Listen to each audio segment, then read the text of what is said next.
ओम शांति। चलिए बाबा की जो अव्यक्त वाणी है उसका डिस्कशन करते हैं। तो सर्वोच्च सम्मान जो है इसका टाइटल है। तो बाबा ने कहा, सर्व खजानों से भरपूर करने वाले, ठीक है दोस्तों, सर्व खजानों से संपूर्ण करने वाले, महादानी, वरदानी और महात्यागी व पद्मा पदम भाग्यशाली बनाने वाले वरदानी मूर्त से बाबा बोले। तो बाबा ने क्या महावाक्य उच्चारित किए हैं उस पर देखते हैं। जो वर्तमान समय है, एग्जैक्ट अभी का जो समय है, अपने आप को किस सम्मान में समझते हो? जो मैं आत्मा हूँ, मैं खुद को किस सम्मान में अभी समझती हूँ। तो अपने आप को किस सम्मान में हम समझते हैं? तो मेरा तो चिंतन इस पर यही चलता रहता है। कभी तो ये अच्छा सम्मान सीट पर सेट होती है और कभी उससे नीचे आ जाती है। तो देखते हैं बाबा क्या कहते हैं आगे। अपने सम्मान को जानते हो कि क्या हो आप? सभी से बड़ा सम्मान अभी ही है। तो जो हमारा संगम युग है उसका सबसे बड़े से बड़ा सम्मान कब है? अभी ही है। यह तो जानते ही हो, ये तो बाबा के सब बच्चों को पता है। लेकिन वह कौन सा सम्मान है? अब बाबा ने कहा कि वो कौन सा सम्मान की तो लिस्ट हमारे पास हजारों की है, लेकिन उसमें भी सबसे सर्वोच्च, जो सबसे हाईएस्ट है, तो वो कौन सा सम्मान है? तो बड़े से बड़ा सम्मान अभी कौन सा है जिसको वर्णन करने में ही दिखाई पड़े कि इससे बड़ा सम्मान कोई हो ही नहीं सकता? वह कौन सा है?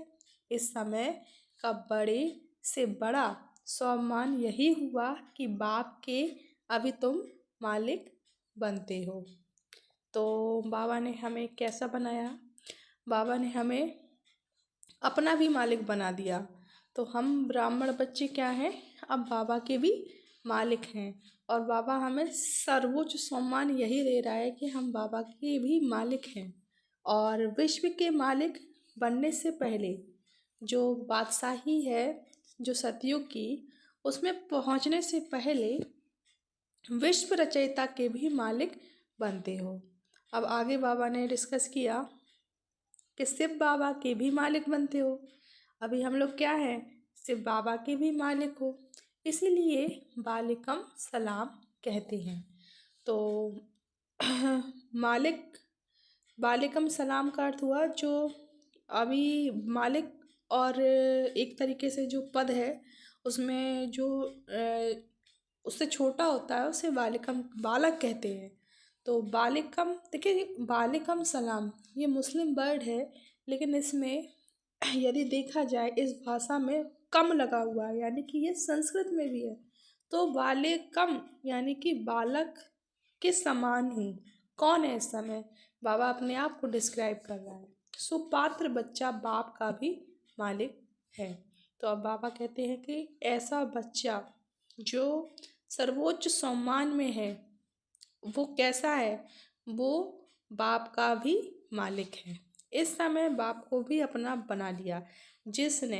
जिस ब्राह्मण बच्चे ने बाप को भी अपना बना लिया, सारे कल्प में बाप को ऐसा अपना नहीं बना सकते हो।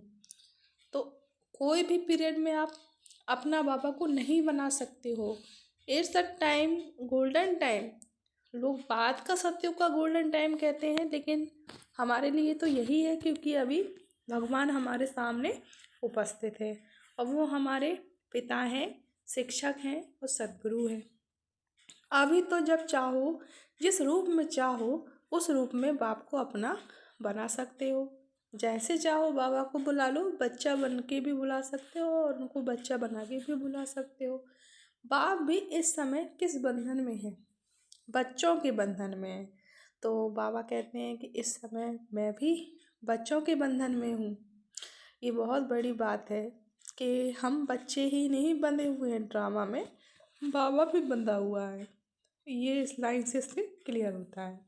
बच्चों के बंधन में है तो रचयिता को भी बंधन में बांधने वाले ऐसा स्वाभिमान फिर कब अनुभव करेंगे कि हम सर्वोच्च सम्मानधारी हैं, जिसने भगवान को अपना बना लिया, वो कब ये अनुभव करेंगे कि आप सर्वोच्च सम्मानधारी कौन है? वो बच्चे हम हैं और इसी टाइम में हैं। तो रचयिता को सेवाधारी बनाने वाले बाप को गुलाम बना दिया ना अपनी सेवा के लिए। बाबा हमें क्या बनाने आया है? बाबा हमें आत्माभिमानी बनाने के लिए आया है। और बाबा हमको रोज़ टीचिंग में यही सिखाता है, न्यू न्यू टेक्निक्स बताता है कि हम how to develop soul consciousness, उस पर हमें कैसे पुरुषार्थ करना चाहिए।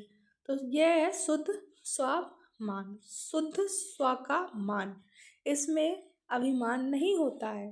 तो जब स्वाभिमान में होते हैं, है ना, तो जब हम अपने ब्राह्मण जीवन के स्व के मान में होते हैं तो वह तब अहंकार में नहीं होते, अर्थात देहभान में नहीं होते और ड्रामा के अंदर नहीं होते। तो यदि हमें ड्रामा से डिटैच रहना है तो आप स्वमान में स्थित हो जाओ। जहाँ स्वमान होता है वहाँ अभिमान नहीं होता है। बाप को सेवादारी बनाया है, लेकिन अभी बाबा क्या कहते हैं, बाप को स्वाभिमानधारी बनाया है लेकिन अभिमान नहीं आएगा। तो अपने ऐसे स्वाभिमान में जहाँ अभिमान का नाम निशान नहीं, इस स्थिति में स्थित रहते हो। अब बाबा ये हमसे क्वेश्चन कर रहे हैं कि जहाँ पर अभिमान का अंश भी ना हो, आप ऐसे स्वाभिमान में रहते हो। तो जैसे बाप सदैव हाँ बच्चे, मीठे बच्चे, विश्व के मालिक बच्चे समझकर अपना सिरताज, तो बाबा का सिरताज जो है उसमें बाबा कहते हैं कि बाप अपना सिरताज बनाते हैं, ऐसे सिरताज स्थिति में स्थित रहते हो। बाबा का मतलब कहने का है कि आत्माभिमानी रहते हो, सोल कॉन्शियस, अपनी आत्मा के सत्य में स्थित रहते हो हर समय।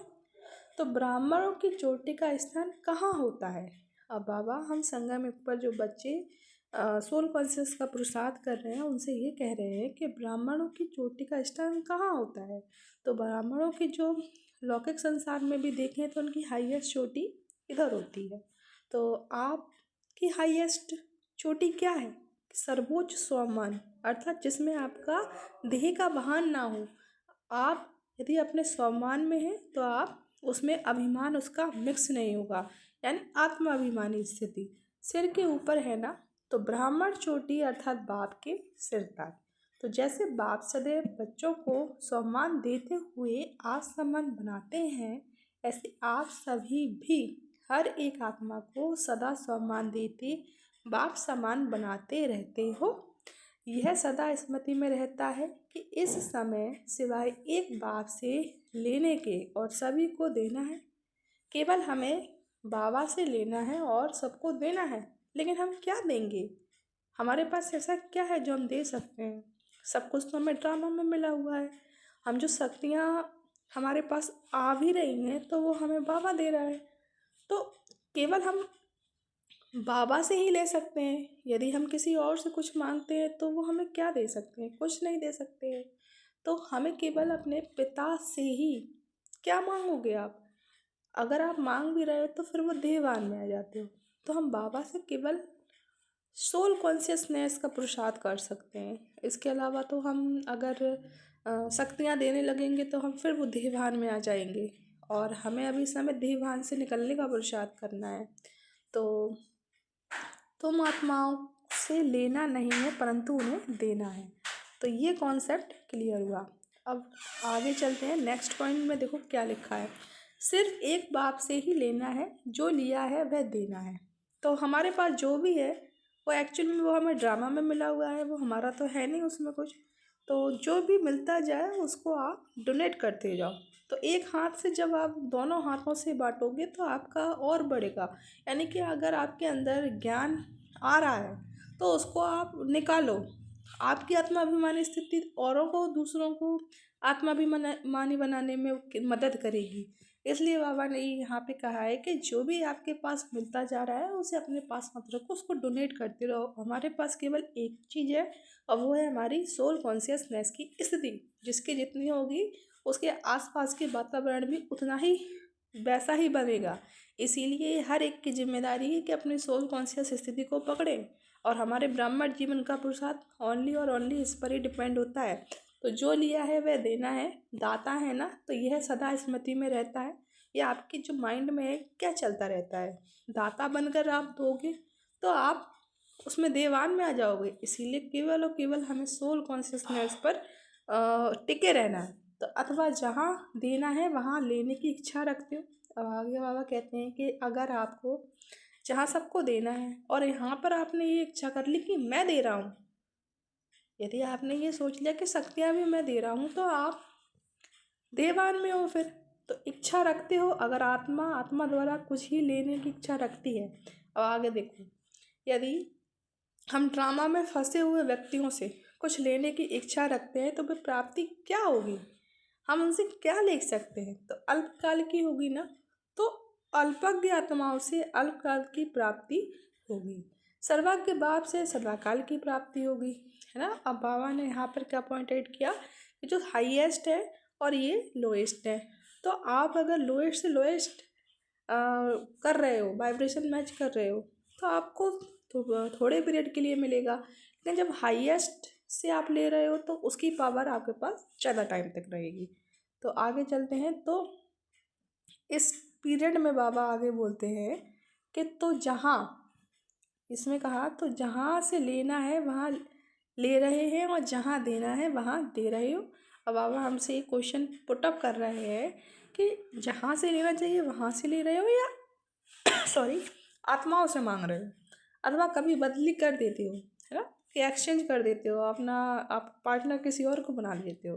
ये जो ब्राह्मण जीवन में जो हमारा पार्टनर है केवल और केवल बाबा है, उसकी कॉन्शियसनेस से ही हमारा पुरुषार्थ है। तो अगर आत्मा आत्मा का कुछ देती भी है तो बाप से लिया हुआ ही तो देगी ना। एट दिस द ब्राह्मण, है ना, ब्राह्मण जो सोल कॉन्शियस बनने का पुरुषार्थ कर रहे हैं वो किससे ले रहे हैं, वो वो हमारे पिता से ले रहे हैं जो सबसे ज़्यादा हाईएस्ट पावर में मैच है। तो हम उन्हीं से लेंगे, उनसे लिया हुआ ही दे पाएंगे। तो देना क्या है, हमें केवल और केवल अपनी आत्मिक स्थिति को बनाए रखना है, तभी हम कुछ दे सकते हैं। सत्य स्वरूप में ही दूसरी आत्माओं को हम कुछ दे सकते हैं। इसके अलावा हमारे पास कोई ट्रिक नहीं है। तो सबसे बड़ी ट्रिक है कि सोल कॉन्शियसनेस में दूसरों को देखें, आत्मिक दृष्टि में देखें, तो वो ज़्यादा बेटर है। जरा भी किसी भी प्रकार की लेने की इच्छा अपने सम्मान से करा देती है ना। तो जैसे ही हमारे अंदर अगर दूसरों से लेने की इच्छा आई तो हम अपने सम्मान से गिर जाते हैं। इसलिए बाबा कहते हैं कि केवल और केवल तुमको मेरे से लेना है और सब में फैलाना है। आप किसी और से क्या लोगे, कोई आपको क्या दे सकता है अब जिसने पहचाना है भगवान को। आगे चलते हैं।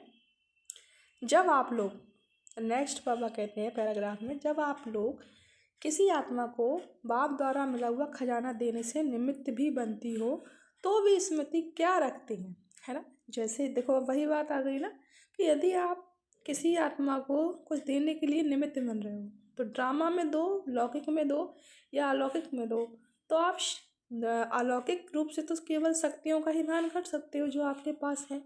यहाँ पे पढ़ाई किसकी है, आत्मा की। तो हम स्थूल रूप से क्या दे सकते हैं, किसी को कुछ दे तो सकते नहीं। तो केवल हम आत्मिक शक्तियों में भी अगर ये भान हमारे अंदर है कि हम दे रहे हैं तो यहाँ पे कट कट कट कट, है ना, marks cut cut cut cut हो जाता है। तो देने के निमित्त भी बनती हो तो स्मृति क्या रहती है, आत्मा के पास अपना कुछ है क्या। अब आप देखो वही आ गए कि आपके पास है क्या, बाप के दिए को ही अपना बनाया है, उनसे मिला है और उनका ही है। ड्रामा में मिला है, ड्रामा का ही है, हमारा तो वैसे भी नहीं है, हम तो एज ए एक्टर है, आप प्ले कर रहे हो। जब औरों को भी देने के निमित्त बनते हो तो उस समय अगर यह स्मृति में रहता है कि हम जो हमारे पास शक्तियाँ हैं तो वो किसका हमारे पास है, वो हमारे बाप का खजाना है, दे रहे हो तो उन आत्माओं को श्रेष्ठ संबंध में जोड़ नहीं सकते। तो यदि हमारे अंदर ये भान भी रहा कि हम बाप का खजाना दे रहे तो उन आत्माओं को श्रेष्ठ संबंध से जोड़ नहीं सकते हो? क्या ऐसी स्मृति में रहते हुए हर कर्म करते हो? नशा भी रहे अपने श्रेष्ठ सम्मान का। तो मतलब बाबा का कहने का अर्थ ये है कि आप अपनी आत्मिक स्थिति में रहकर कुछ भी करें। किसी को कुछ शक्तियाँ विधान कर रहे हैं तो आपके अंदर ये भावना है कि मैं निमित्त दे रहा हूँ, this is the part of my role, कि ये मुझे रोल में मिला हुआ पार्ट है कि मुझे अभी डिस्ट्रीब्यूशन करना है अपनी पावर्स का। तो ये आप प्ले में कर रहे हो, आप दाता बन के नहीं दे सकते हो, ये यहाँ पर पॉइंट है। तो आगे चलते हैं। उनके साथ साथ अब बाबा कहते हैं उनके साथ साथ और क्या रहता है? खुशी। जितना बुद्धि में नशा होगा उतने ही कर्म में नम्रता। इस नशे की निशानी यह है, नशा भी ऊंचा होगा लेकिन कर्म में नम्रता रहेगी। नयनों में सदैव नम्रता होगी, इसलिए इस नशे में कभी नुकसान नहीं होता। अच्छा समझा? अब क्या समझा? सिर्फ नशा नहीं रखना, एक तरफ अति नशा, दूसरी तरफ अति नम्रता। तो दो हमको जब भी शक्तियाँ दे रहे हैं तो हमें 2 पॉइंट्स याद रखने हैं, एक तरफ नशा, दूसरी तरफ अति नम्रता। Because this is the part of हमारे सोल कॉन्शियसनेस में, हमें ये रोल में पार्ट मिला हुआ है और इसमें हमारा कुछ नहीं है। इसका भान हमारे अंदर नहीं होना चाहिए जब हम दे रहे हैं कुछ। तो जैसे सुनाया कि ऊंचे ते ऊंचे बाप भी बच्चों के आगे गुलाम बनकर आते हैं, तो नम्रता हुई ना। अब देखो, जैसे कि बाबा ने बताया सॉरी कि मैं तुम्हारा गुलाम बन कर आया हूँ तुम्हें देने, तो ये नम्रता का भाव है ना। तो हम जब दे रहे हैं तो दाता बन के कैसे दे सकते हैं? हम भी गुलाम के बच्चे गुलाम, आप गुलाम बन के दो, ज़्यादा बेटर है। इस भान में दोगे तो गुलाम बनना भी एक तरह का दीवान है, लेकिन इस बात को आप ध्यान रखो, ये बाबा ने ओनली एग्जाम्पल में कहा है, आपको तो अपनी आत्मिक स्थिति में देना है। यहाँ पर ये पॉइंट समझ रखा है। तो अब आगे चलते हैं। नम्रता, नम्रता ऐसा बैलेंस रहता है, अथवा जिस समय नशे में रहते हो तो कुछ समझ सोचता ही नहीं, लेकिन हमारे अंदर होता क्या है कि जिस समय हम इस नशे में रहते हो कि हम दे रहे हैं तो हमें ये बातें ध्यान में नहीं रहती। तो आज का ये पार्ट 1 यहीं पर हम क्लोज करते हैं। आगे का हम आगे से सेकंड पार्ट में इसको कवर करेंगे। तो सर्वोच्च सम्मान का ये हमारा सीन चल रहा है, जिसमें हमें दाता की शक्तियों को रिवाइज करना है कि हम बालकपन में मालिकन बाबा हमारा जो है, हम बाबा को मालिक इस समय बना रहे हैं।